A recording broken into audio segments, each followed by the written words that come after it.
All right, before I get to my next guest, Andy Traynor, I want to remind you about our good friends over at the Ben Hogan Golf Equipment Company. Now, folks, if you haven't hit Ben Hogan irons since maybe the 80s or the 90s, do yourself a favor. They've got a demo iron program where they'll send you one so you can check it out and compare it to whatever it is you have. So you can check out their Fort Worth, PTX, the new PTX Pro irons, which are fantastic. They're edge irons as well. And you can take those out, compare it to whatever it is you've got. All of their irons and wedges are handcrafted one at a time in their Fort Worth, Texas factory. So there's no mass production, no shortcuts. You can order custom-made irons, wedges, and hybrids by going online to benhogangolf.com. And again, they're going to build those clubs to your specifications. And by the way, best of all, charge you a fraction of the typical retail price.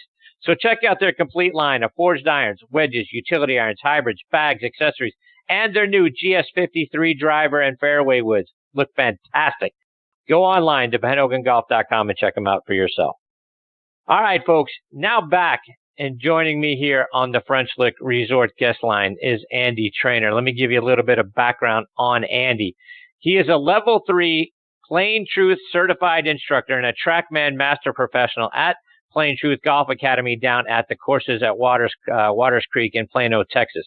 He coaches one of the top 30 women amateur players ranked in the country. He works alongside Chris O'Connell, who happens to coach Matt Kuchar, Hunter Mahan, Gavin Green, and my next guest, Ted Purdy. And, Andy's done a fantastic job. He's been a great guest over the years. Can't thank him enough for his time and coming back and joining me again tonight here on Next on the Tee. Hey, Andy, how are you, my friend? Hey, Chris, thanks for having me on. I'm good, thank you. Up in New York at the moment. My daughter and her husband are over from Europe, where they live in Italy. If there's any background noise, I apologize because I've just walked out of the restaurant and I'm standing outside. I'll try to keep this as quiet as I can. I appreciate the effort, Andy. So it's been a little while, my friend. Haven't had an opportunity to catch up so far this year. Catch us up. What's been going on with you this year? Same old, Chris. Working with players from complete beginners through to some of the very best players out there, and enjoying every moment of it. So thankful to work at Plain Truth Golf Academy in Dallas with my colleagues there, Chris O'Connell, Jake Sandusky, and Joe Brown. And Andy, as I mentioned a moment ago, you're a level 3 Plain Truth certified instructor. Talk about what Plain Truth is and what the teaching process is all about. So Plain Truth was started basically by Jim Hardy and Chris O'Connell. Jim Hardy has been is a Hall of Fame instructor, the best instructor I've ever seen. I mean, sometimes I think that I'm good, and then I see what Jim does, and then it's when I think I'm not so good. But Jim first wrote his book, I think, back in early part of the century. That sounds a long time ago now, doesn't it? That's terrible to say that. But Plain Truth for Golfers, where he basically identified there are 2 types of golf swing, a 1 plane golf swing and a 2 plane golf swing. Groundbreaking book at the time, still fantastic. And then from there, Jim and Chris started doing instructor certifications for anyone who wanted to understand what they were doing. Plain Truth Golf is all about improving impact and ball flight. So although people think that we are teaching 1 and 2 plane golf swings, we're working around that, but we're improving impact and ball flight for every person that stands in front of us. We don't believe that you should get worse to get better. We think that if you can understand impact, then go ahead and improve that impact, and subsequently the ball flight as a result of that, that person should get better. Plain Truth motto is hit the next ball better. And that's hit the next ball better, not hit the next ball perfect, hit the next ball better. If I was learning to play, let's say, the piano, and I could go in for my piano lesson and I could play chopsticks, I wouldn't expect to walk out not being able to play chopsticks. I would kind of expect to play a little bit better than when I went in. And so for so long, golf instruction has been about swing shape. It will get better later on. Just keep doing this, keep doing that. And, it should get better immediately. If you can understand the impact in the ball flight, you should be able to make somebody better immediately. And Andy, you're also a TrackMan master professional.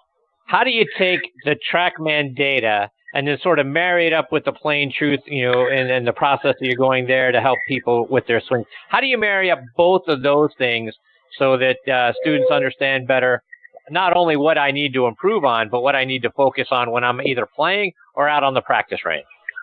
Well, where TrackMan has been so useful is making people understand what actually happens in a ball flight. So, where, if you like, the contact point of the golf ball is, and then the path relative to that contact point.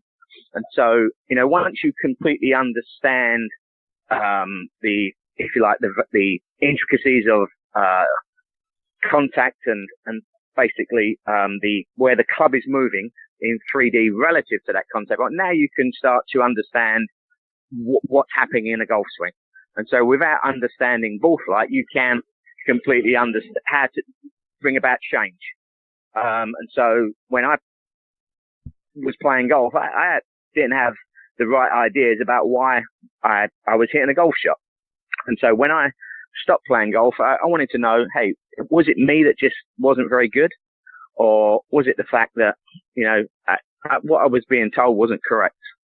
And so I went out and just talked to as many people as I can. And kind of two things stood out for me. Was TrackMan, when they could explain how a ball flies, why it flies that way.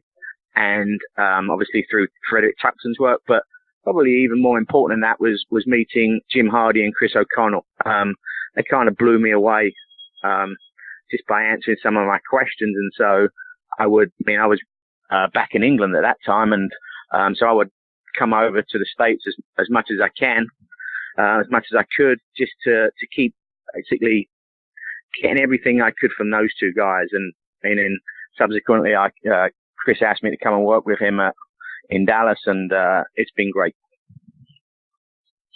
And speaking of Chris, Andy, he works with guys like Matt Kuchar and Hunter Mahan, Gavin Green, a rising star on the women's amateur side, Alexapano, who we've gotten to know a little bit on this show, plus my next guest up, Ted Purdy. So talk about what it's like working with Chris and being around guys like that. It's Chris is a great guy. We are incredibly good friends. And that's the first thing. And I think that we kind of bounce off each other a little bit. Some of the stuff that I bring to the table, and then obviously everything that Chris brings to the table as well. And from there we can really start to help people, really improve their game to the next level. And no matter what level they're at. If you think what Chris has done for Matt Kuchar's game, Chris started working with Matt, I think it's 2006. Matt wasn't on the tour. He'd lost his card at that point, and Matt now, he's literally an ATM, isn't he? I think he's had 90 plus top tens in his career, which is crazy. And if you think about the people that have had all the top tens in their career, so they must be doing something correct. And some of those people have some funny looking golf swings. Jim Furyk, Matt Kuchar. Even trying to think if Dustin Johnson is up there now. But some of the things that those people do are kind of some funky things in the golf swing, but they all make great impact, and therefore they hit repetitive, correct golf shots. I've got Ted Purdy coming up with me here in just a couple of minutes. What have you seen about working with Ted? Ted might be the nicest person I know. He's just such a great guy.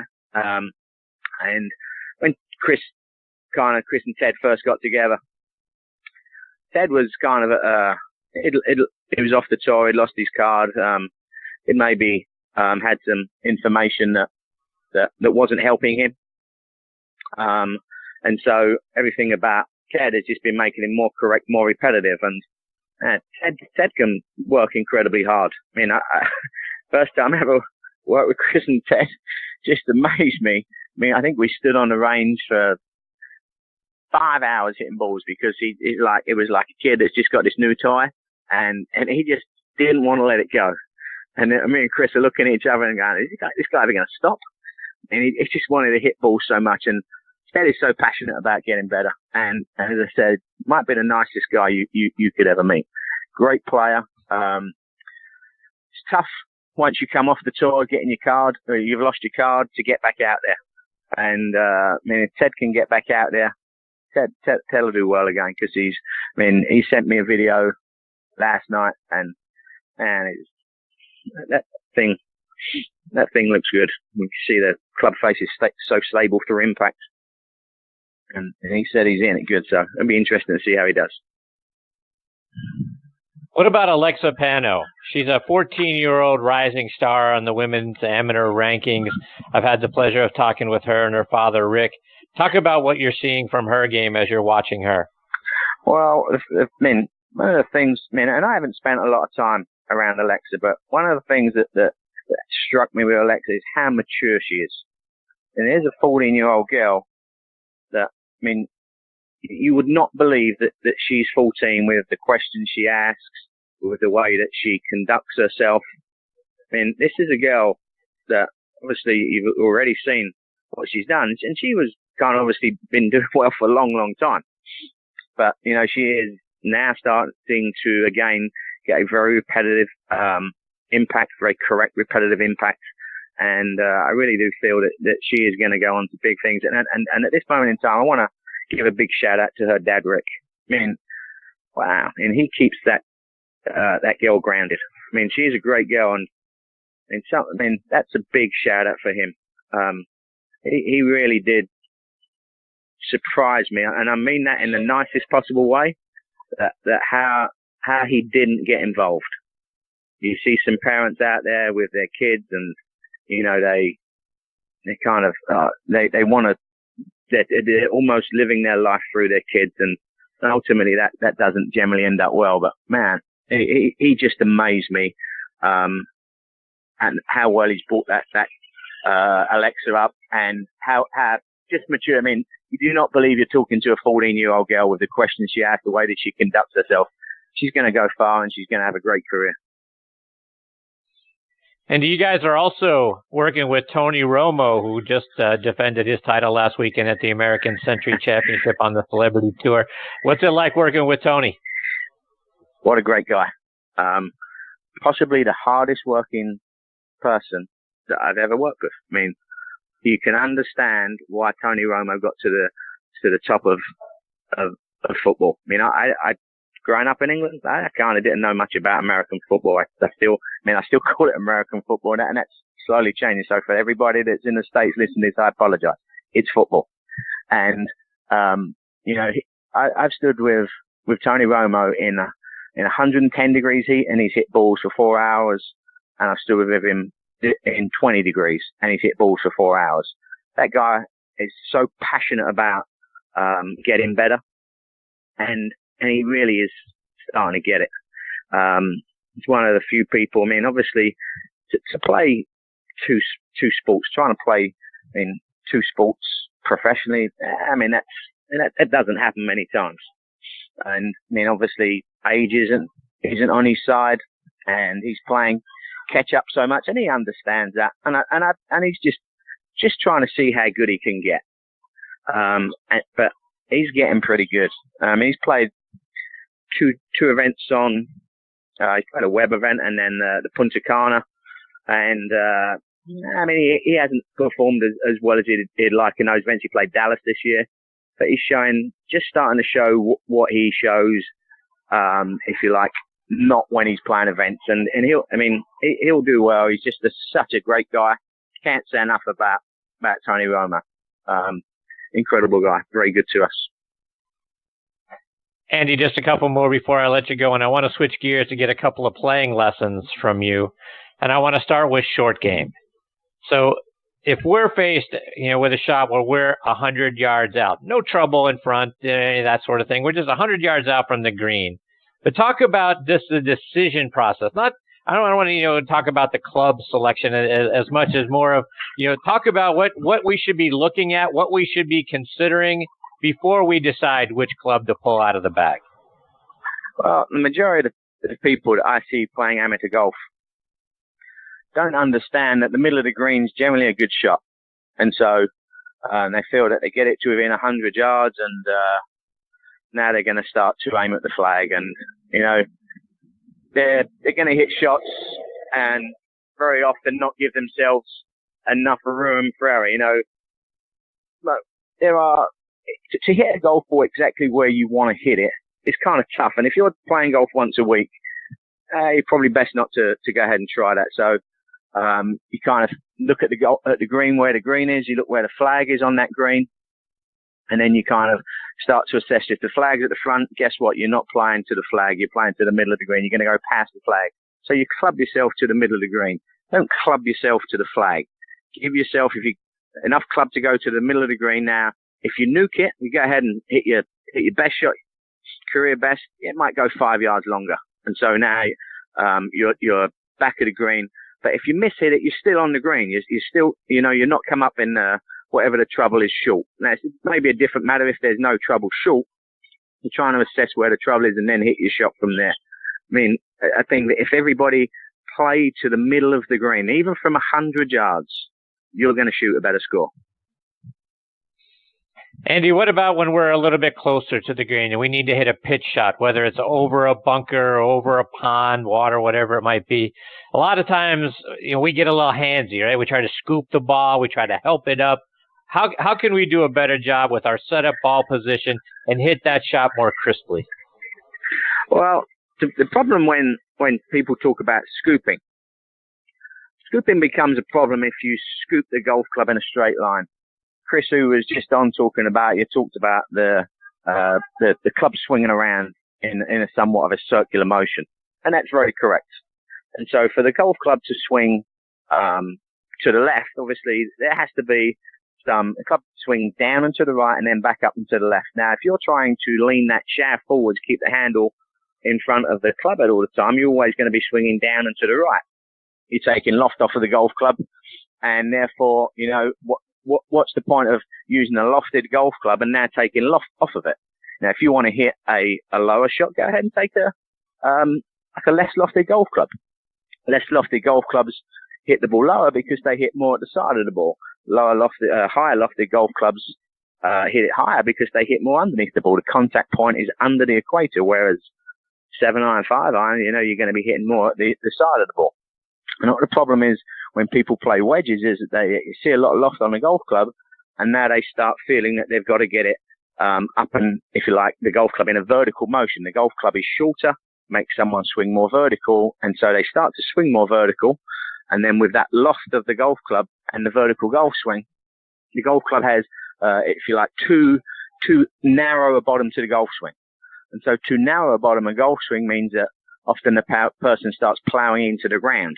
When you have a lofted golf club, you want to swing that golf club much more around the body, so you're making that bottom of that golf swing as wide as possible. Now you can go ahead and let the loft of the golf club be the thing that hits underneath the equator of the golf ball, not the, if you like, the plane of the golf swing or the angle of the golf swing that's doing that. The lofter will do it for you. So you want a more rounded golf swing with your wedges than you do a more upright golf swing. Otherwise, you're going to start to struggle to get a good contact, repetitive contact on the golf ball. Andy, before I let you go, remind our listeners about your home course. The course is there at Waters Creek and the facility that you have available there. Yeah, the course at Waters Creek is it's a great facility. I think it was voted the number one public practice facility in Dallas. We have I think it must be a 50 station grass range. We have a 6-hole golf course. We have a 9-hole golf course, and we have an 18-hole golf course. We also have 2 putting greens, 3 shipping greens. It's a really good facility. The city of Allen has gone ahead and made that a great facility for the people of the area. Andy, let our listeners know as well, how can they stay up to date with all the great things you're doing, whether they're following you online or it's on social media? I'm just trying to think. PlainTruthDallas.com or PlainTruthGolf.com. My Twitter account is @TrainorAndy, and I'm on Facebook, and I think Instagram is a Traynor 2012. And I mean, just before I go, I want to say how great a show that you have. I've had some of my very good friends on here. Kevin Roman, fantastic instructor at MPCC, and I know he's been in a lot of times. I know he knows you very well, and it's great to listen to your shows every week. Look forward to it. You're gonna have a great conversation with Ted following up. Such a good guy, such a good guy. Andy, I can't thank you enough for that comment and for taking time out of away from your family to come back and be a part of the show. It's always great having you here. I hope you'll come back much sooner next time. Anytime, Chris. You just say the word and I'll be back on. Pleasure to speak to you as always. Happy golfing to obviously all your listeners. Keep doing great work on the show. It's fantastic. Thank you, Andy. Take care. All the best to you and your family. We'll catch up soon. You too, Chris. Take care. Thank you. Bye. See ya. That's Andy Traynor. Traynor is how his last name is spelled. At Traynor 2012. At Traynor Andy on Twitter. Telling you folks, the great things that Andy is doing with the folks that he is working with is absolutely spectacular. And the way that he is taking TrackMan data, the plain truth data, or the process, kind of marrying those two things together. And I tell you what. That last tip, and it's something that we've started to hear more and more on this show for those of us like me that are weekend hackers and we're out there playing, the best advice is to swing for, the middle of the green. It's something that I've tried to beat into my own head. Like, look, I'm not good enough to go for the pin. I don't play enough and practice enough to be out there pin hunting, right? Go for the middle of the green. If you happen to hit it a little light, you're still on the front of the green. If you happen to hit it a little heavy, you're still on the back of the green. But at the end of the day, you're on the green. So we're giving ourselves the opportunity to putt for more birdies and pars than we do. And that's great advice from Andy, and it's something that I am certainly taking to heart in my game. Look forward to having Andy back as part of the show again real soon.